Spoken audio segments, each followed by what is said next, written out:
محترم سامعین حاضرین، السلام علیکم ورحمۃ اللہ وبرکاتہ۔ سبھی حضرات قریب قریب آ کر بیٹھ جائیں اور آقا کریم صلی اللہ تعالی علیہ وسلم کی بارگاہ میں درود پاک کے نذران عقیدت پیش کریں۔ پڑھیں اللہم صلی علی سیدنا مولانا محمد معدن الجود والکرم وآلہ بارک وسلم، صلو علیہ صلاۃ وسلام علیک یا رسول اللہ صلی اللہ تعالی علیہ وسلم۔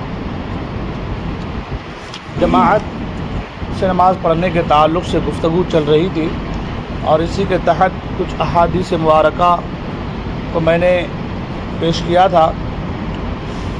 حدیث پاک میں امام بخاری، امام مسلم، امام ترمذی، امام مالک اور نسائی حضرت عبداللہ ابن عمر رضی اللہ تعالیٰ عنہ سے مروی کہ اللہ کے رسول صلی اللہ تعالی علیہ وسلم ارشاد فرماتے ہیں، نماز با جماعت تنہا نماز پڑھنے سے 27 درجہ بڑھ کر ہے۔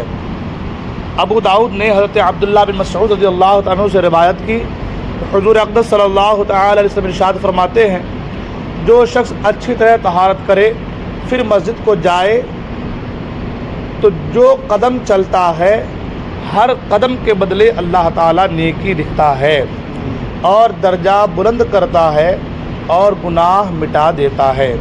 یعنی ہر قدم کے بدلے اللہ نیکی لکھتا ہے، ہر قدم کے بدلے درجہ بلند ہوتا ہے اور ہر قدم کے بدلے گناہ مٹا دیتا ہے۔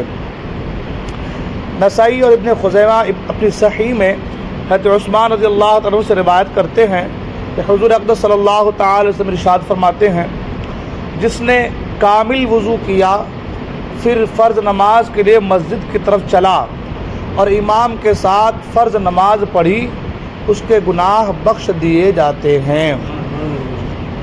یہ کچھ احادیثیں تھی جو جماعت کے ساتھ نماز پڑھنے کے حوالے سے بیان کی گئی۔ جماعت ہر عاقل، بالغ، آزاد اور قادر مرد پر واجب ہے۔ بلا عذر ایک مرتبہ بھی چھوڑنے والا گنہگار اور مستحق سزا ہے، اور کئی مرتبہ ترک کرے تو فاسق اور مردود الشہادہ ہے، یعنی اس کی گواہی قبول نہ کی جائے گی اور اس کو سخت سزا دی جائے گی۔ اگر پڑوسیوں نے سکوت کیا تو وہ بھی گنہگار ہوئے۔ یعنی کہنے کا مطلب یہ ہے کہ جماعت جو ہے یہ ہر عاقل، بالغ، آزاد اور قادر مرد پر واجب ہے۔ بلا کسی عذر کے ایک مرتبہ بھی چھوڑنے والا گنہگار مستحق کی سزا ہے، اور کئی مرتبہ اگر وہ جماعت کو چھوڑ دے رہا ہے تو وہ فاسق اور مردود الشہادہ ہے، یعنی اس کی گواہی قبول نہیں کی جائے گی اور اس کو سخت سزا دی جائے گی اگر اسلامی حکومت رہے تو۔ اب تو اسلامی حکومت ہے نہیں۔ آگے فرماتے ہیں کہ اگر پڑوسیوں نے سکوت کیا تو وہ بھی گنہگار ہے، یعنی آپ کے پڑوسی میں کوئی آدمی ہے جو جماعت کو چھوڑ رہا ہے، نماز پڑھ رہا ہے مگر جماعت سے نماز نہیں پڑھتا، تو اب پڑوسیوں کو چاہیے کہ وہ کم سے کم اسے ٹوکے، اسے سمجھائے کہ بھئی جماعت کیوں چھوڑ دے رہے ہو، نماز تو پڑھتے ہو مگر جماعت کیوں چھوڑ، جماعت سے کیوں نہیں پڑھتے، اس کو سمجھائے۔ اگر پڑوسی خاموش رہیں تو فرماتے ہیں کہ پڑوسی بھی گنہگار ہوں گے، یعنی آپ اور ہم اگر اپنے پڑوس والے کو نہ سمجھائیں تو ہم بھی گنہگار ہیں۔ اب سوچنے والی بات یہ ہے کہ بھئی جماعت کو چھوڑنے والے کے جب یہ حکم ہے تو نماز کو چھوڑنے والے کے لیے کیا حکم ہوگا؟ نماز تو پڑھ رہا ہے مگر جماعت سے نہیں پڑھ رہا، تو جماعت سے نہ پڑھنے والے کے لیے اگر یہ سزا ہے، یہ وعید ہے، تو جو سرے سے نماز چھوڑ دے رہا ہو اس کے لیے کیا وعید ہوں گی؟ اب سوال یہ بھی پیدا ہوتا ہے کہ آج کے دور میں کون کس کو سمجھائے، ہے نا؟ تو اگر ہمارے پڑوس میں کوئی آدمی زنا کر رہا ہے، برا کام کر رہا ہے، ہم کو سمجھاتے کہ نہیں سمجھاتے ہیں؟ ڈائریکٹ اگر نہیں سمجھاتے تو کسی کے ذریعے سمجھاتے ہیں، اس کو سمجھاؤ ذرا، وہ ایسا کام کر رہا ہے، غلط حرکت کر رہا ہے، یہ کام کر رہا ہے، سمجھاتے نا؟ تو جب ہم دیگر کاموں کے لیے سمجھاتے ہیں تو اس چیز کے لیے بھی سمجھانا چاہیے۔ یہ اور بات ہے کہ وہ سمجھے یا نہ سمجھے، کہ وہ سمجھے یا نہ سمجھے، لیکن ہمارا کام ہے کہ ہم کو جو چیزیں شریعت نے بتائی ہیں ان چیزوں پہ ہم اور آپ عمل کر لیں، تو کم سے کم یہ ہوگا کہ ہم بریء ذمہ ہو جائیں گے۔ ہم کیا ہو جائیں گے؟ بریء ذمہ ہو جائیں گے۔ بہت سے لوگ ہیں، آپ کہیں گے اس کو کہیں گے نماز کے لیے کس طریقے سے پڑھو، تو وہ الٹا جواب دیتے ہیں، نماز پڑھ کے کیا ملا ہے آج کل، کس کو کیا مل رہا ہے. بہت ساری آج کل ایسے جو ہے لوگ آ گئے ہیں مارکیٹ میں. کہتے ہیں کہ 5 وقت کی نماز مسجد میں جماعت کے ساتھ واجب ہے، 1 وقت کا بھی بلا کسی عذر کے چھوڑنا یہ گناہ ہے. جمعہ و عیدین میں جماعت شرط ہے، تراویح میں جماعت کرنا سنت کفایہ ہے، رمضان کے وتر میں جماعت کرنا مستحب ہے.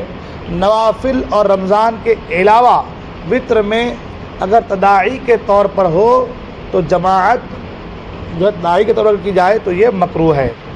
تداعی کا معنی یہ ہوتا ہے کہ اعلان ہو کہ بھائی جماعت سے نماز ہوگی اور 3 سے زیادہ مقتدی ہو جائے تو اب یہ چیز مکروہ ہے. تو یہ جماعت کون سی جماعت مکروہ ہے؟ تو یہ جماعت جو ہے جو نفل نمازیں ہیں. کون سی نمازیں ہیں؟ نفل نمازیں ہیں، اس کے لیے جماعت کرنا تداعی کے طور پر آواز دے کے اعلان کر کے آؤ بھائی جماعت سے ہم نفل نماز پڑھ رہے ہیں تو یہ مکروہ ہے. اور رمضان کے علاوہ وتر کی جو نماز پڑھتے ہیں ہم لوگ عشاء میں جو نماز پڑھتے وتر کی، تو رمضان میں جماعت کرنا مستحب ہے، لیکن رمضان کے علاوہ جماعت سے وتر کی نماز پڑھنا تداعی کے طور پر یہ بھی مکروہ ہے. سورج گرہن کی نماز میں جماعت سنت ہے اور چاند گرہن کی نماز میں تداعی کے ساتھ جماعت مکروہ ہے. سورج گرہن کی نماز میں جماعت کیا ہے؟ سنت ہے، اور چاند گرہن کی نماز میں تداعی کے طور پر یعنی اعلان کر کے بلا کر کے جو ہے جماعت کرنا یہ مکروہ ہے. چاند گرہن جو رات میں لگتا ہے چاند گرہن ہے، جو دن میں لگے وہ سورج گرہن ہے. تو دن والی جو سورج گرہن ہے اس میں جماعت کرنا سنت ہے، اور جو چاند والی گرہن ہے چاند گرہن ہے اس میں تداعی کے طور پر جماعت کرنا جو ہے یہ مکروہ ہے. کہتے ہیں ایک امام اور ایک مقتدی یعنی 2 آدمی سے بھی جماعت قائم ہو سکتی ہے نا. بہت سے لوگ آتے ہیں بعد میں جماعت ہو جاتی ہے، بعد میں آتے ہیں 2-1 لوگ، تو اب وہ سوچتے ہیں کہ بھائی تنہا پڑھ لیں گے، لیکن وہ دونوں بھی چاہیں تو جماعت کر سکتے ہیں، ہے نا. جماعت قائم ہو سکتی ہے، اور ایک سے زیادہ مقتدی ہونے سے جماعت کی فضیلت جو ہے اور زیادہ ہے. مقتدیوں کی تعداد جتنی زیادہ ہوگی اتنی فضیلت زیادہ ہوگی، ہے. تو 4-5 لوگ ہیں، کہیں گئے ہیں گھومنے کے لیے، سفر کے لیے کہیں گئے ہیں، نماز پڑھنا چاہتے ہیں. اب ایک آدمی امام بن جائیں اور دیگر لوگ مقتدی بن جائیں، جماعت سے نماز ہو جائیں گی، ہے نا. جہاں پر ایک بار جماعت ہو چکی ہو، مثال کے اس مسجد میں بھی عصر کی نماز کی جماعت ہو چکی ہے، تو اب اس مصلی پر جماعت نہیں کرنی چاہیے.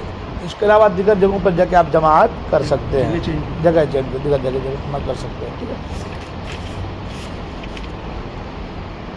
کہتے ہیں حدیث پاک میں ہے، امام احمد، ابو داؤد، نسائی، ابن خزیمہ اور ابن حبان نے اپنے صحیح میں حضرت ابی بن کعب رضی اللہ عنہ سے روایت کیا کہ اللہ کے رسول صلی اللہ علیہ وسلم ارشاد فرماتے ہیں، ایک مرد کے ساتھ نماز بنسبت تنہا کے زیادہ پاکیزہ ہے، اور 2 کے ساتھ بنسبت 1 کے زیادہ اچھی ہے، اور جتنے زیادہ ہوں اللہ تعالیٰ کے نزدیک زیادہ محبوب ہے نا.